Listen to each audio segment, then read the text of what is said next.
All right, so welcome to our Canvas Teacher Webinar Series, Session 3, that is focused on SpeedGrader and Rubrics. I'm Alana Purvis, the specialist here with City Schools, and we are joined by our instructor consultant, Mark Slesky. So let's get started. Here are community agreements. Thank you to those of you who have attended before. These are the same agreements. I do want us to lean into the last agreement, put any questions in the Q&A section, and we'll answer as many as we can. I just want to also be clear and stress that this is a webinar, not a training. So this is going to feel different because a webinar is highlighting and showcasing particular tools at a higher level. It is not a training. However, at the end, I will revisit the resources that you can access to give you additional support with some of the pieces that we're going to go through today. But I just want to remind and call it out that this is a webinar, not a training. So our focus question for today, how can Canvas rubrics and SpeedGrader help you monitor progress and provide feedback? So at this point, we are all in quarter 2. Woohoo! Congratulations to you. And we are at the point where we are diligently and strategically monitoring progress and providing feedback. So we want to lean into how we can use Canvas rubrics and SpeedGrader to help you do just that. The first piece that we're going to revisit are Canvas assignments. And one of the things that my team is seeing when we're going out to support teachers on the ground is that some of the assignments and grades are not syncing to Infinite Campus. And I'm going to show you why. Okay. So I'm going to go into a grade 7 dance blueprint course. So we're building for middle school. I'm going to go into an assignment that we're going to work with today, just to remind you all of a few things to keep in mind when you are creating your assignments. Okay, so first things first, I need to make sure that my module is published, and it is. I see that green check mark there. This assignment is also published. It has that green check mark there. So when I go into my assignment, I'm going to go to Edit, just to highlight a few things we want to make sure that we have as best practices. The first best practice is to make sure you have a point value. Okay, so you want to put in your points, whatever increments that that would be. You want to make sure you put them here. Make sure that your assignment group is aligned to the way you want it to populate in Infinite Campus. Okay, for this particular assignment, because it is a final performance and interpretation of Alvin Ailey's Revelations, it's an assignment, it's an assessment, it's summative. Okay, so assessment summative. You want to display grade as points also. Okay, that's how you're grading students. That's how you want to make sure you display your grade. Okay, and the other piece here, make sure this is checked. Sync to Infinite Campus. Include this assignment's grades when syncing to your school SIS system. For us, it is Infinite Campus. Make sure this is checked. If it's not checked, those grades are not going to go to Infinite Campus. And the last best practice is to have a due date.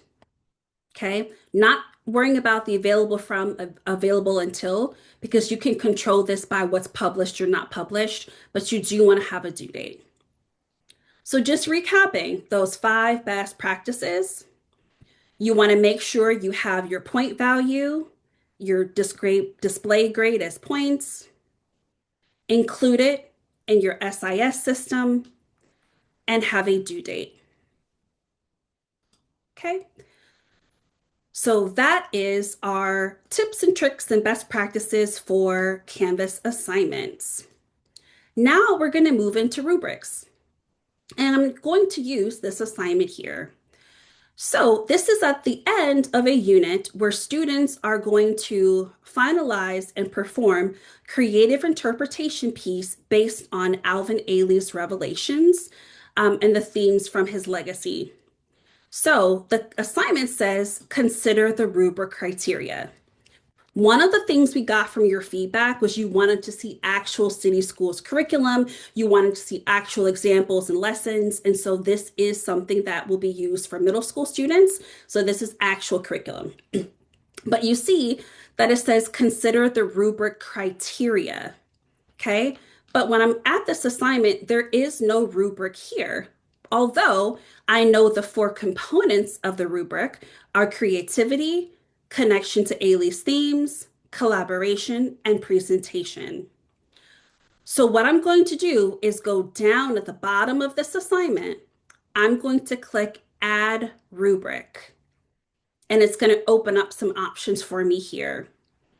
I'm going to show you one option where you can find a rubric that may align perfectly with this assignment. You click on Find Rubric, and it's going to populate all of the rubrics that are available to you. For example, this 8101 Odell rubric, and I can make that bigger. This is about synthesizing ideas, evidence-based position, and developing claims. This is not the rubric that I need to use for this assignment.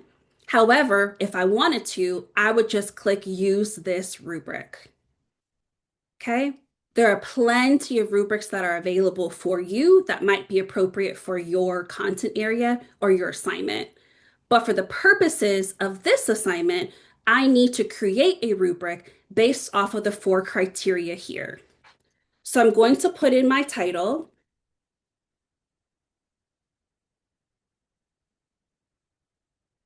Revelations Summative Assessment. Here I see criteria, description of criteria. This is where I need to put that first component. I'm just going to highlight it, copy it, paste it. Now I see creativity has been populated. Now I see that the ratings here are 5 or 0, but I am a person who likes to have a 5, 3, or 0. And I like to use met, partially met, or not met. So I'm going to add 3 points here, and this rating title is going to be called partially met. So I'm going to update. I'm going to adjust this to say fully met, update rating, and let me update 0 means they will get no points, and I'm going to say not met, update rating. Voila, I have my first row of my rubric. Okay. My next piece is connection to Ailey's themes.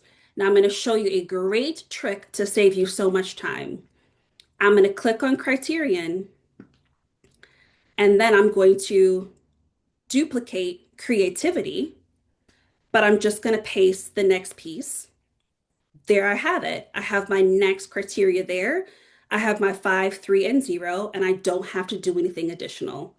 So now I'm just going to continue for the third and fourth component, change the description, and let me get my last one.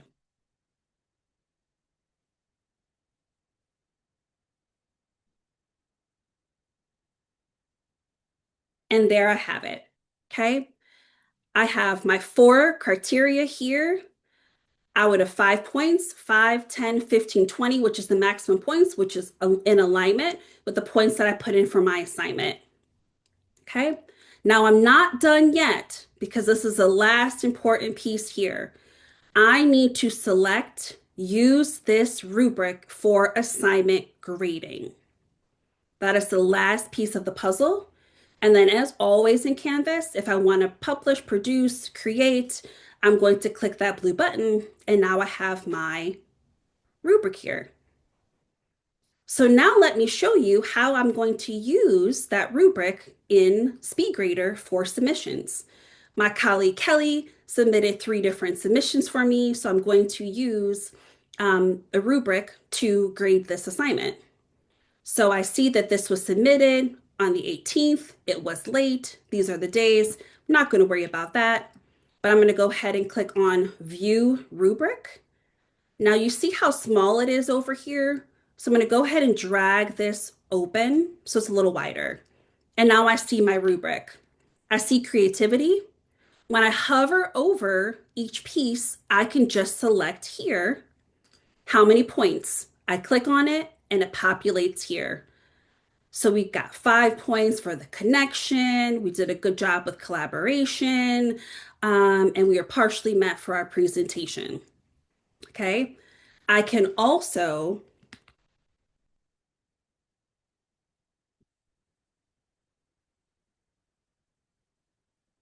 add a comment here as well about that particular piece of the rubric. Okay, so now the student not only sees what their rubric score was, but I've also attached a comment there. And now it also totals up how many points out of 20 that scholar gets for that grade. Okay, so that is how that looks. Okay, so that is how you can use rubrics to elevate, monitor student progress, and provide feedback. And this works for students are submitting a PDF, or if they are using text entry as well. Okay, so that is our component of using rubrics to monitor progress and provide feedback. Now we're going to go ahead and move into SpeedGrader, and I'm going to let Mark take over, and I'm going to drive for him here while we are in our assignment. Alana, thank you very much. Great to virtually see everybody, and thanks for joining our session. So as we're taking a look at SpeedGrader, again, the easiest way to get into SpeedGrader is to go from the assignment and then off to the right-hand side, we do have that SpeedGrader button. When we get into SpeedGrader, really the first main thing that we're going to see is we're going to see that there's two primary windows.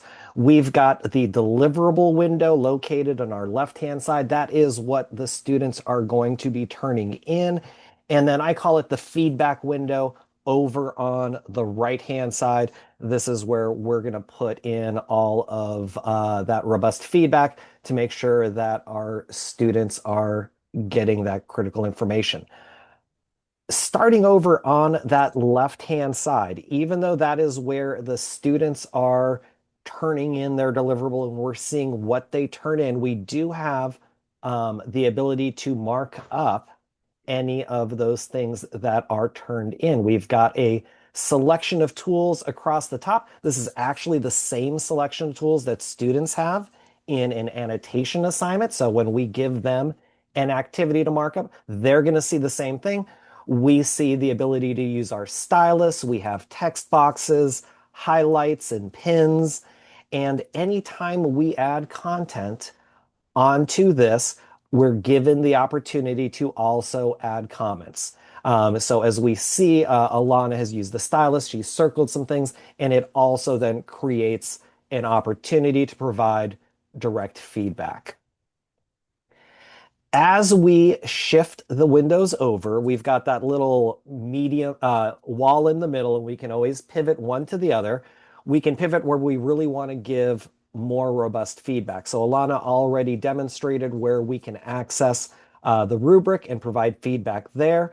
Below that, we have a version of our rich content editor where we can put in content in one of three ways. We can do it the way that we're seeing right now with Alana typing things in.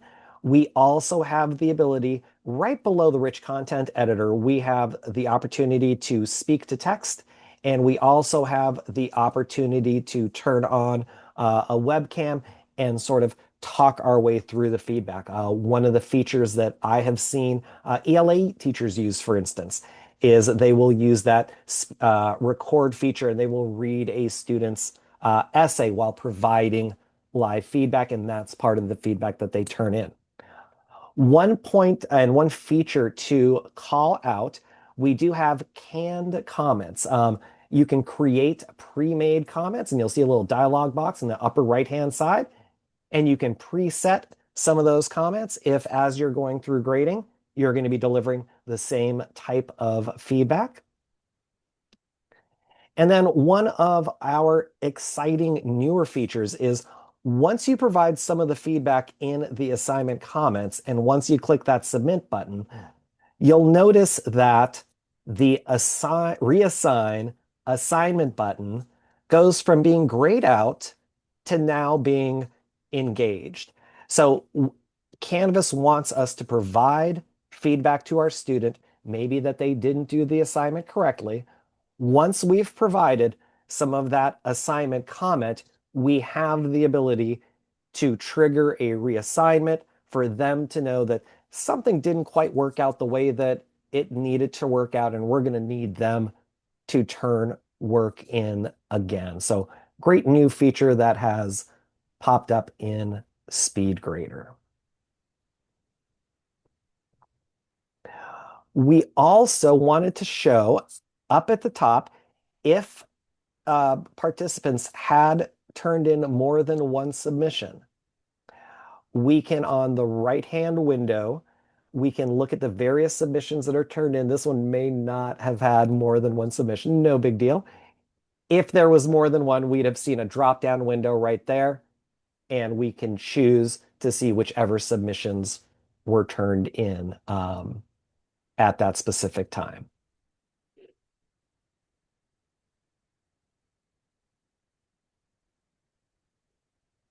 All right. And then this is the basics of SpeedGrader that Mark just went through. But if you are ready for something newer, Mark, do you want to share a helpful feature to help to help teachers when they're going through the grading? I absolutely do. So one of the little hacks that I found when I was in the classroom is I'm going to use that gear in the upper left-hand corner, and I'm going to filter the way that my students are going to be populated in SpeedGrader. By default, it goes by alphabetical order. The feature that I prefer is by submission status. And basically what that's going to do is that's going to bubble up all of the work that's turned in to the top of my drop-down window. So when we take a look where we see the demo student 2, there is a drop-down caret right there where we see all the students. And what's going to happen here are all of the students that have turned in work. That's going to be demonstrated with that orange dot. So both demo student 2 and test student have submitted work to us. That's going to go ahead and float to the top, and that's going to let me as a teacher address and grade that work. Once the work is graded, we get that gray little check mark like test student 1 currently has. That lets me know that that work has been graded. And then if there's a student name that's grayed out, that's letting me know that that student has not submitted any work into this activity. Right? Perfect. Thank you so much. So that is rubrics, how to find them, how to create them, how to use them within SpeedGrader, and then how to use the SpeedGrader features like annotation, highlighting, style list, comments, etc. I just want to highlight for you all our Canvas training resources. I'm going to drop that link in the chat for you. This is a great resource that has options available for you as a teacher, also for students, families as well. Please utilize this site when possible. There's some really great options there to support you in the classroom. I can go ahead and go there now just to show you. Okay. You got the Canvas teacher guide. There are videos here to support you for each of the pieces, creating content, studio, a cheat sheet that lets you know and remind you of the language and where you can find those tools within Canvas, how to restore deleted data. There's also some things here to support students. Okay, if you need some additional resources to help students to submit assignments, quizzes, discussions, all of that is there for you. There is a template for a high school lesson that you could use. Okay, So there's the teacher, there's the student, there's Canvas support, and things to help out with the app as well. Okay. So make sure you are taking advantage of those resources available. As always, you have these on your dashboard. You have your first look. If you have not taken that yet, you also have the Canvas First Look Refresher. This is another great place to go to get some more of that hands-on training where you have some more time to focus specifically on pieces that you need to strengthen up regarding your Canvas tool belt. All right, so we're going to move into the Q&A here, and we'll go ahead and see if we have any questions here. And I'm not seeing any, but go ahead and come off mute if, let me allow you to do that, if you have any questions.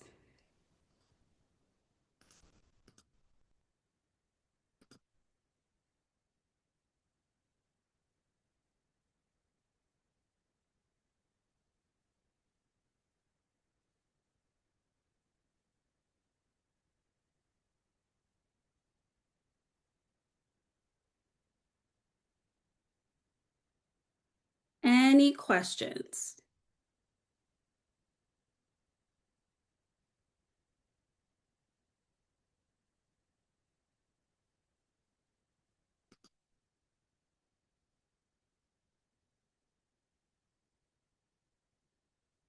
All right, so looking ahead, our next webinar series session will be focused on how Canvas discussions can help you facilitate student interactions and academic talk. So those of you who have been here with us from the first session, you will notice a pattern if you have not already. All of our focus questions and areas are connected to things that are best practices in the classroom. So they are ways and tools to support you with the experience and engagement that students should have in the classroom. So that's where we are heading next. Please go ahead and take a moment to complete our attendance request in our survey as well so that we can continue to make adjustments where needed. And thank you for your time today.